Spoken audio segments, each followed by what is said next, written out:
नमस्कार दोस्तों। आज के वीडियो में हमेशा की तरह दो कहानियां हैं। दोनों ही सच्ची और दिलचस्प हैं, इसलिए आप आखिर तक जरूर देखना। और आज की पहली कहानी राजस्थान के जयपुर की है। ये बात 2025 की है। जयपुर में सांगानेर थाना है। 24 जनवरी 2025 को दोपहर करीब 2:30 बजे इंस्पेक्टर नंदलाल चौधरी अपने काम में व्यस्त थे। तभी उन्हें अस्पताल से कॉल आया कि डबल मर्डर की घटना हुई है। सूचना मिलते ही वे तुरंत पुलिस टीम के साथ अस्पताल पहुंचे। अस्पताल में डॉक्टरों की रिपोर्ट के आधार पर पुलिस ने जांच शुरू की और फिर घटनास्थल का रुख किया। इसी दौरान जानकारी मिली कि इस दोहरे हत्याकांड के पीछे मोनू पंडित का हाथ है। पुलिस ने उसके खिलाफ हत्या का मामला दर्ज कर लिया। इंस्पेक्टर नंदलाल चौधरी ने तुरंत इस घटना की सूचना अपने आला अधिकारियों को दी। मामला गंभीर होने पर डीसीपी दिगंत आनंद भी टीम अधिकारियों के साथ घटनास्थल पर पहुंचे और पूरी स्थिति का जायजा लिया। एफएसएल टीम को भी मौके पर बुलाया गया। जांच अधिकारियों ने वहां से साक्ष्य एकत्र किए। कमरे में बिखरे खून के नमूने लिए गए और मौके से खाली कारतूस भी बरामद हुए। घटना के बारे में मृतकों के परिजनों से पूछताछ की गई। आशाराम मीणा उर्फ गोलू और मीनाक्षी से पुलिस ने कई जानकारियां जुटाई। जिनकी हत्या हुई थी वे आशा और राजा राम थे, जो आपस में पति पत्नी थे। इस दोहरे हत्याकांड में मुख्य आरोपी मोनू उपाध्याय उर्फ मोनू पंडित घटना के बाद से फरार हो गया। पुलिस ने उसके घर की तलाशी भी ली, लेकिन वह वहां नहीं मिला। जानकारी के अनुसार वह घटना के तुरंत बाद दूसरे शहर निकल चुका था। हैरानी की बात यह थी कि मोनू के परिवार वालों को न तो उसके प्रेम प्रसंग की जानकारी थी और न ही उन्हें कभी इस तरह की घटना पर शक हुआ था। एडिशनल डीसीपी ललित शर्मा के नेतृत्व में कई पुलिस टीमें आरोपी की तलाश में लगाई गईं। शुरुआती जांच में यह भी सामने आया कि घटनाक्रम से ठीक पहले मोनू ही वह व्यक्ति था जो आशा और राजा राम से घर पर बातचीत करने आया था। तीनों के बीच क्या बातचीत हुई थी और पहले किस तरह का विवाद चला आ रहा था, यह जानने के लिए पुलिस ने मृतकों के परिजनों और फैक्ट्री में काम करने वाले कारीगरों से पूछताछ की। पुलिस का मानना था कि आरोपी के पकड़े जाने पर ही पूरी सच्चाई सामने आ सकेगी। मोनू की गिरफ्तारी के लिए सबसे पहले उसके मोबाइल नंबर को ट्रेस किया गया। साथ ही पूरे इलाके के सीसीटीवी कैमरों की फुटेज भी खंगाली गई। एक फुटेज में वह आगरा जाने वाली बस में चढ़ता हुआ दिखाई दिया। इस आधार पर पुलिस टीम ने दौसा आगरा की तरफ खोजबीन शुरू की। उसका मोबाइल भी सर्विलांस पर रखा गया था। जैसे ही उसने फोन चालू किया, उसकी लोकेशन दौसा में मिली। 25 जनवरी की रात पुलिस ने उसे दौसा से महुआ जाने के दौरान गिरफ्तार कर लिया। अगले दिन 26 जनवरी को उसे सांगानेर सदर थाने लाया गया। पूछताछ में सख्ती बरती गई, जिस पर उसने अपना जुर्म कबूल कर लिया।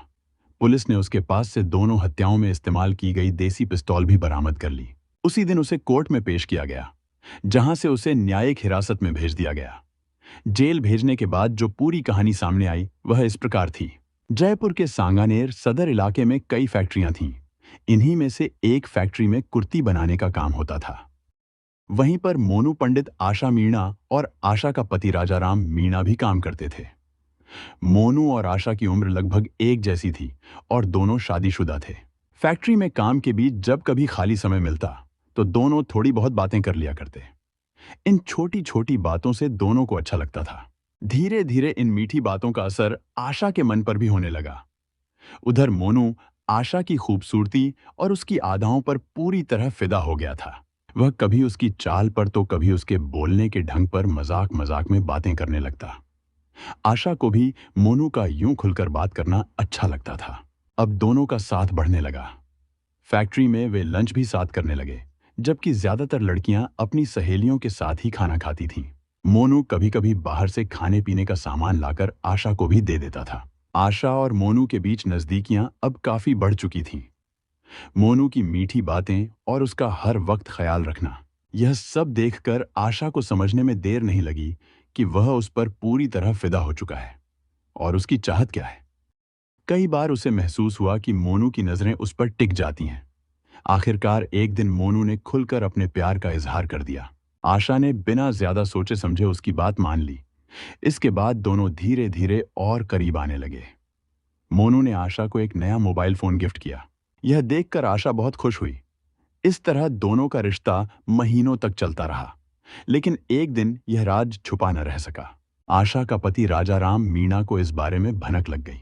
उसे एक परिचित से पता चला कि उसकी पत्नी का प्रेम संबंध चल रहा है और प्रेमी ने ही उसे मोबाइल फोन गिफ्ट किया है। जबकि आशा ने पति को झूठ बताया था कि यह फोन फैक्ट्री की एक लड़की ने किस्त पर दिलवाया है। आशा ने अपने मोबाइल में मोनू का नंबर पंडित के नाम से सेव कर रखा था। मोनू का पूरा नाम था मोनू उपाध्याय उर्फ मोनू पंडित। फोन में दिन भर कई बार उसी नंबर पर कॉल करने के रिकॉर्ड दर्ज थे। यह देखकर राजाराम भड़क उठा। उसने आशा को फोन के सबूत दिखाए और नाराजगी जताई। साफ शब्दों में समझाया कि किसी गैर मर्द से प्रेम संबंध रखना इज्जत को दांव पर लगाने जैसा है। इसका असर सिर्फ उस पर ही नहीं बल्कि बच्चों और पूरे परिवार पर पड़ेगा। इसलिए अब उसे यह सब छोड़कर अपनी नौकरी और परिवार पर ध्यान देना चाहिए। राजाराम की बातों का असर आशा पर हुआ। उसने पति से माफी मांगी और गलती सुधारने का वादा किया। साथ ही कसम खाई कि अब वह मोनू से कभी बात नहीं करेगी। राजाराम ने अगला कदम उठाते हुए आशा की फैक्ट्री से नौकरी छुड़वा दी। उन दिनों वह खुद भी उसी फैक्ट्री में काम करता था। उसने भी वहां से नौकरी छोड़ दी और दूसरी जगह आदित्य सोलर कंपनी में काम शुरू कर दिया। इतना ही नहीं, राजाराम ने आशा का मोबाइल भी अपने कब्जे में ले लिया। यह सब जानकर मोनू आग बबूला हो गया। अब वह आशा से बात करने को तरसने लगा।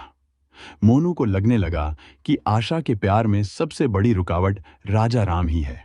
उसे राजाराम पर बहुत गुस्सा आता था, लेकिन उस समय वह उसके खिलाफ कुछ कर पाने में बेबस था। मोनू को एक दिन आशाराम मीना उर्फ गोलू का ख्याल आया, जो आशा का देवर था। गोलू को पहले से पता था कि उसकी भाभी आशा और मोनू के बीच नजदीकियां बढ़ चुकी हैं। जब मोनू ने गोलू से कहा कि वह आशा से उसकी बात करवाए, तो गोलू ने साफ मना कर दिया। यह सुनकर मोनू भड़क गया। उसने गोलू को धमकी दी, अगर मेरी बात नहीं मानी तो तुम्हारे पूरे परिवार को इसका नतीजा भुगतना पड़ेगा। लेकिन गोलू उसकी धमकी से डरा नहीं। मोनू का यह तरीका भी कामयाब नहीं हुआ। इससे वह और ज्यादा परेशान हो गया। अब उसने ठान लिया कि आशा के पति 26 साल के राजाराम मीणा को ही रास्ते से हटाना होगा। इधर जब से गोलू को मोनू की धमकी मिली थी, तब से वह और राजाराम दोनों सतर्क रहने लगे थे। खासकर जब भी आशा घर से बाहर जाती, तो परिवार का कोई न कोई सदस्य उसके साथ जरूर रहता था। 24 साल की आशा मीणा अपने पति राजाराम 4 साल के बेटे भाई आशाराम मीणा और बहन मीनाक्षी के साथ जोतवाड़ा के शांति विहार में रहती थी।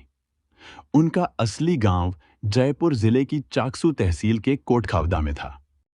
बल्कि मोनू उपाध्याय उर्फ मोनू पंडित आगरा जिले के बंडपुरा गांव का रहने वाला था। सांगानेर में आशा और मोनू के घर की दूरी करीब आधा किलोमीटर ही थी। मोनू किराए के मकान में अपनी पत्नी और 3 बच्चों के साथ रहता था। वह कई साल पहले आगरा से जयपुर काम करने आया था और यहीं बस गया था। मोनू के दिल और दिमाग पर सिर्फ आशा छाई हुई थी। वह दिन रात उसी की याद में तड़पता रहता। जनवरी 2025 के पहले हफ्ते में जब से आशा का मोबाइल फोन उसके पति ने अपने पास रख लिया था, तब से मोनू उससे बात करने के लिए तरस गया था। आशा से दूर रहना और ऊपर से उस पर लगी सख्त निगरानी ने मोनू की हालत बिगाड़ दी थी। उसकी रातों की नींद उड़ गई थी। दिन भर वह यूं ही पागलों की तरह भटकता रहता। भले ही आशा पर कई पाबंदियां लगी थीं, लेकिन कभी कभी उसे अकेले बाहर जाना ही पड़ता था। ऐसा ही 22 जनवरी 2025 को हुआ। उस दिन आशा अपने बेटे को स्कूल से लेने के लिए अकेली घर से निकली। हालांकि उसका भाई गोलू थोड़ी दूरी से उस पर नजर रखे हुए था। इसी दौरान अचानक मोनू की नजर आशा पर पड़ गई। उसे देखते ही वह बेचैन हो उठा और उससे बात करने की चाहत में उसके पीछे पीछे चल पड़ा। लेकिन जैसे ही मोनू की नजर गोलू पर पड़ी, वह घबरा गया। तुरंत खुद को संभालते हुए गोलू को धमकाया और फिर अपनी राह चल दिया। आशा को इस बात की भनक तक नहीं लगी, मगर जब वह बच्चे को लेकर घर लौटी तो गोलू ने उसे और राजाराम दोनों को मोनू की धमकी के बारे में बताया। साथ ही समझाया कि अब और ज्यादा सावधान रहने की जरूरत है। इधर मोनू के दिमाग में सिर्फ एक ही ख्याल घूम रहा था, राजाराम उसके और आशा के बीच सबसे बड़ी रुकावट है। उसने मन ही मन ठान लिया कि अगर राजाराम को रास्ते से हटा दिया जाए तो आशा को वह अपना बना सकेगा। आखिरकार उसने अंतिम फैसला कर लिया, राजाराम को गोली मार दी जाए। अब सवाल था कि गोली कहां से और कैसे लाई जाए। मोनू ने इसका भी इंतजाम सोच लिया। 23 जनवरी को मोनू धौलपुर के बसेड़ी गांव गया और 50,000 रुपए देकर एक देसी पिस्तौल और कारतूस खरीद लाया। शाम तक वह वापस आ गया। फैक्ट्री में अपने साथी प्रदीप को वीडियो कॉल कर उसने पिस्तौल दिखाई और कहा, आशा मुझसे बात नहीं करेगी तो मैं उसके पति राजाराम मीणा को इसी पिस्तौल से मार दूंगा। मोनू का मकसद उसकी धमकी की बात राजाराम तक पहुंचवाना था। प्रदीप ने उसे गंभीरता से नहीं लिया।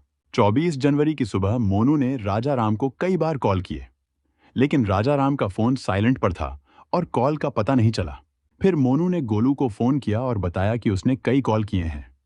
गोलू ने फोन मिलाया और बताया कि राजाराम घर पर है। थोड़ी देर बाद गोलू ड्यूटी पर चला गया। 24 जनवरी की दोपहर थी। मोनू पिस्तौल लेकर राजाराम के घर के बाहर आ गया। काफी देर तक इधर उधर चक्कर लगाता रहा। कभी कमर में खोंसी पिस्तौल को टटोलता, कभी मोबाइल पर नंबर घुमाता। उसकी हालत किसी पागल इंसान जैसी थी। आखिरकार मोनू ने राजाराम को फोन किया। राजाराम ने पहले तो थोड़ा चिढ़ते हुए कॉल उठाया, लेकिन जब मोनू ने कहा कि घर आकर जरूरी बात करनी है तो वह मान गया। थोड़ी ही देर में राजाराम भी काम से घर पहुंचा और उसके पीछे पीछे मोनू भी अंदर आ गया। उस समय घर पर आशा और राजाराम की बहन मीनाक्षी भी थी। मीनाक्षी अपने मायके से आई हुई थी। मोनू ने चालाकी से उसे बाहर भेज दिया ताकि घर के अंदर कोई उसे रोक न सके। फिर राजाराम मोनू को घर के पीछे वाले कमरे में ले गया। वहीं आशा भी आ गई। कमरे में दोनों के बीच कहासुनी शुरू हो गई। मोनू बार बार यही कह रहा था कि राजाराम ने आशा को उससे बात करने से क्यों रोका। दूसरी तरफ राजाराम उसे समझा रहा था कि यह सब गलत है। वह कह रहा था कि दोनों के परिवार हैं, बच्चे हैं, इस रिश्ते का कोई मतलब नहीं है। लेकिन मोनू कुछ सुनने को तैयार ही नहीं था। उसका दिमाग सिर्फ आशा पर अटका हुआ था। राजाराम ने साफ कह दिया कि आशा अब उससे कोई रिश्ता नहीं रखना चाहती, इसलिए उसे पीछे पड़ना बंद कर देना चाहिए। बस यहीं से मोनू का गुस्सा और भड़क गया। आशा ने बीच बचाव करने की कोशिश की, लेकिन कुछ ही सेकंड में बात बिगड़ गई। तीनों के बीच जोरदार बहस शुरू हो गई। मोनू और राजाराम एक दूसरे को धमकाने लगे और हालात हाथापाई तक पहुंच गए। आशा बीच में आती रही, लेकिन मोनू उसे धक्का दे देता और कहता रहा कि आज वह राजाराम को हमेशा के लिए हटा देगा। आशा को जोर का धक्का लगा और वह थोड़ी दूर जाकर गिर पड़ी। इसी बीच मोनू ने कमर में रखी पिस्तौल निकाली और राजाराम की कनपटी पर सटा दी। आशा चीखती हुई बचाने की कोशिश करने लगी, लेकिन मोनू पूरी तरह गुस्से में था। एक सेकंड के अंदर उसने गोली चला दी। राजाराम वहीं धड़ाम से गिर पड़ा। आशा अवाक रह गई, लेकिन उसने तुरंत मोनू की तरफ दौड़कर उसे रोकने की कोशिश की। मोनू ने देखा कि आशा बहुत डर सदमे में है और अगर वह विरोध करती रही तो पुलिस उसे पकड़ सकती है। इसलिए उसने उसी वक्त अपनी पिस्तौल उसकी कनपटी पर रख दी और गोली चला दी। आशा भी जमीन पर गिर गई। इसके बाद मोनू वहां से फरार हो गया। इस तरह एक ही घर में दो लोगों की हत्या हो गई। दोनों की लाशें खून से सनी हुई जमीन पर पड़ी थीं। जब मीनाक्षी घर आई तो उसने अपने भाई और भाभी की लाश देखकर घबरा गई। उस समय राजाराम का बेटा स्कूल में था। मीनाक्षी ने सबसे पहले अपने भाई गोलू को यह खबर दी। गोलू तुरंत घर पहुंचा। यह घटना पूरे मोहल्ले में आग की तरह फैल गई। गोलू ने पड़ोसियों की मदद से राजाराम और आशा को नारायण अस्पताल ले गया। वहां डॉक्टरों ने दोनों को मृत घोषित कर दिया। किसी भी संबंध में अनुशासन और मर्यादा बहुत जरूरी है। प्यार के नाम पर गुस्सा और हठ कभी भी जानलेवा साबित हो सकता है। और आज की दूसरी कहानी बनारस की है। ये बात 2025 की है।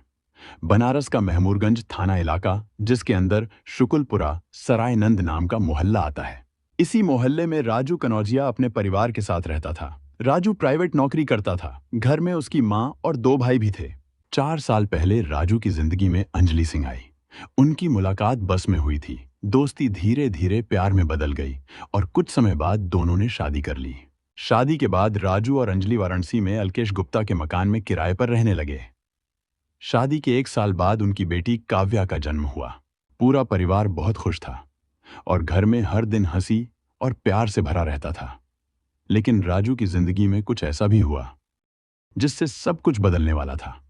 धीरे धीरे उसे पता चला कि मकान मालिक का लड़का अल्केश और उसकी पत्नी अंजलि के बीच कुछ खास रिश्ता है। राजू नौकरी पर जाने के बाद अक्सर अल्केश घर आता था। हालांकि उसके पास इसके कोई ठोस सबूत नहीं थे, इसलिए उसने अंजलि से इस बारे में कुछ नहीं कहा। साल 2024 की बात है। अंजलि कई बार घर से बाहर जाती, आधार कार्ड अपडेट करवाने या बैंक के काम बताकर, लेकिन असलियत यह थी कि वह अल्केश के साथ समय बिताने जाती। कई बार राजू के जानकारों ने दोनों को साथ देखा था। इस बात को लेकर राजू और अंजलि के बीच झगड़े होने लगे थे। विवाद इतना बढ़ गया कि 4 बार तो वे थाने तक पहुंच गए थे। हर बार पुलिसकर्मियों की समझाइश और बेटी के भविष्य को देखकर राजू चुप हो जाता।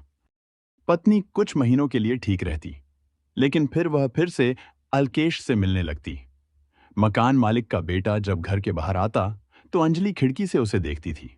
एक दिन अंजलि जब छत पर गई तो पीछे से अल्केश भी छत पर आ गया। तभी राजू ने दोनों को पकड़ लिया। राजू को और भी झटका तब लगा जब चारू के पिता ने बताया कि 8 महीने पहले अंजलि उसे अपनी बहन के पास इलाहाबाद जॉब के लिए भेज चुकी थी। अंजलि ने कहा था कि वह वहां जाकर राजू को भी बुला लेगी, लेकिन राजू ने उसे कई बार कॉल और मैसेज किया, मगर अंजलि ने कोई जवाब नहीं दिया। बाद में उसने राजू का नंबर ब्लॉक कर दिया। तभी राजू समझ गया कि अंजलि अल्केश के साथ भाग गई है। हालांकि कुछ महीनों बाद अंजलि घर वापस लौटी। उस समय राजू ने अपनी बेटी को मांगने की बात कही, तो अंजलि ने कहा कि वह अपनी बेटी के बिना नहीं रह सकती। कुछ ही दिनों बाद वह फिर से घर से भाग गई और राजू का नंबर फिर से ब्लॉक कर दिया। राजू ने अपनी पत्नी और बेटी की गुमशुदगी दर्ज कराई। कुछ महीनों बाद अंजलि वापस लौटी, लेकिन इस बार उसने घर में रहने से इनकार कर दिया। राजू ने बच्ची को अपने पास रखने के लिए पुलिस को बुलाया, लेकिन पुलिस ने बच्ची की छोटी उम्र का हवाला देकर उसे देने से मना कर दिया। अंजलि पति से अलग होने के बाद बेटी के साथ अजमेर आ गई थी। यहां अल्केश के साथ लिव इन में रह रही थी और यही अजमेर के एक होटल में अंजलि रिसेप्शनिस्ट की नौकरी करने लगी। अल्केश भी उसी होटल में काम करने लगा। 16 सितंबर 2025 की रात की बात है। मंगलवार देर रात हेड कांस्टेबल गोविंद शर्मा गश्त पर निकले थे। सुबह करीब 4 बजे वे वैशाली नगर से बजरंगगढ़ की तरफ जा रहे थे। तभी उनकी नजर सड़क पर पैदल चलते एक युवक और एक महिला पर पड़ी। पुलिस ने शक होने पर दोनों को रोक लिया और पूछताछ शुरू कर दी। पुलिस ने जब दोनों से पूछताछ की तो युवक ने अपना नाम अल्केश गुप्ता बताया और महिला ने अपना नाम अंजलि सिंह उर्फ प्रिया। अंजलि ने पुलिस को बताया कि वह अल्केश के साथ लिव इन में रहती है। उसने कहा कि मंगलवार की रात वह अपनी बेटी के साथ दातानगर से पैदल पैदल अल्केश के पास सिटी हॉस्पिटल के सामने आ रही थी, लेकिन रास्ते में करीब रात 10 बजे जब वे सिटी हॉस्पिटल के पीछे नाले की पुलिया से गुजर रहे थे, तभी उसकी बेटी अचानक गायब हो गई। अंजलि और अल्केश ने पूरी रात तलाश की, लेकिन बच्ची का कुछ भी पता नहीं चल पाया। बच्ची के गुम होने की सूचना मिलते ही पुलिस ने एक टीम बनाई और तलाश शुरू कर दी। Head constable Dharmraj, constable Mohan Sheshma और करतार लगातार सीसीटीवी फुटेज खंगालने में जुट गए। फुटेज में साफ दिखा कि महिला अपनी बेटी को लेकर आना सागर चौपाटी के आसपास घूम रही थी। लेकिन कहानी यहीं पर बदल गई।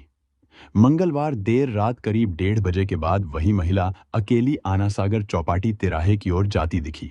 हाथ में मोबाइल था और वह बेफिक्री से उसे चला रही थी। जब पुलिस ने महिला के दिए बयानों की तुलना फुटेज से की तो दोनों में फर्क साफ नजर आया। यहीं से तीनों पुलिसकर्मियों का शक गहराने लगा और शक की सुई सीधे महिला पर टिक गई। बच्ची की तलाश लगातार जारी थी। पुलिस टीम हर तरफ खोजबीन कर रही थी। तभी बुधवार की सुबह आना सागर झील में एक दिल दहला देने वाला नजारा सामने आया। झील में बच्ची का शव दिखाई दिया। पुलिस ने अंजलि से सख्ती से पूछताछ की। शुरुआत में वह बचती रही, लेकिन आखिरकार सच बाहर आ ही गया। उसने कबूल किया कि वह अपनी बेटी को झील के किनारे ले गई थी। पहले उसे सुलाया और फिर धक्का देकर झील में फेंक दिया। सच सामने आने के बाद पुलिस को एक और चौंकाने वाली बात पता चली। अंजलि ने अपनी बेटी की हत्या का राज अपने लिव इन पार्टनर अल्केश से भी छुपा लिया था, लेकिन 1.5 घंटे बाद यानी 2 बजे उसने अल्केश को फोन कर बताया कि बेटी अचानक गायब हो गई है। यह सुनकर अल्केश भी पूरी रात उसे खोजने में जुटा रहा, जबकि असलियत सिर्फ अंजलि जानती थी।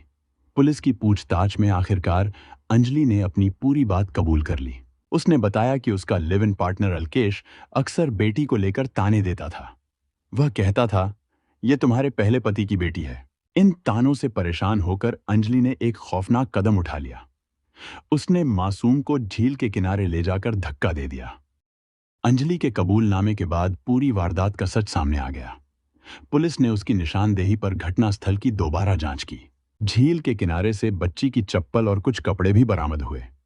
सबूत पुख्ता हो गए थे कि हत्या उसी की मां ने की है। इधर वाराणसी में राजू कनौजिया को जब बेटी की मौत की खबर मिली तो वह टूट गया। वह कई घंटों तक बेसुध रहा। अपने हाथों से बेटी को गोद में खिलाने वाले पिता को यकीन ही नहीं हो रहा था कि जिस मां को बेटी की हिफाजत करनी थी वही उसकी हत्यारण बन गई। अजमेर पुलिस ने हत्या का केस दर्ज कर अंजलि को जेल भेज दिया। अलकेश को इस केस में सह आरोपी तो नहीं बनाया गया, लेकिन उससे पूछताछ जारी रही, क्योंकि पुलिस को शक था कि कहीं उसने दबाव या ताने देकर अंजलि को इस अपराध की ओर धकेला हो। अदालत में इस केस की सुनवाई शुरू हो गई। राजू ने बेटी की हत्या के लिए पत्नी को कड़ी से कड़ी सजा दिलाने की मांग की। वहीं अंजलि बार बार अदालत में यही कहती रही कि वह मानसिक दबाव में थी और गलती कर बैठी। लेकिन सच यही था, मासूम काव्या अब कभी वापस नहीं आने वाली थी। इस घटना से यही सीख मिलती है कि रिश्तों में अगर विश्वास टूट जाए तो जिंदगी बिखर जाती है। गुस्से या दबाव में लिया गया गलत कदम जीवन भर का पछतावा बन जाता है। माँ बाप के लिए उनके बच्चे सबसे बड़ी जिम्मेदारी होते हैं। उन्हें कभी बोझ समझकर धोखा नहीं देना चाहिए। इंसान चाहे कितने भी बहाने बनाए, लेकिन सच यही है कि अपराध का कोई औचित्य नहीं होता और अंत में सजा जरूर मिलती है। हमारा उद्देश्य यह है कि लोग इन घटनाओं से सीखें और गलत रास्तों पर चलने से बचें। यह कहानी एक अहम चेतावनी है जो हमें बताती है कि जीवन में सही फैसले लेना कितना जरूरी है। हमें मिलकर एक बेहतर समाज बनाने की कोशिश करनी चाहिए, जहां प्यार और ईमानदारी की अहमियत हो। ऐसी सच्ची घटनाओं और उनसे मिले संदेशों के साथ मैं फिर लौट कर आऊंगा। तब तक के लिए सुरक्षित रहें, सतर्क रहें और याद रखें कि हर कदम सोच समझकर उठाएं।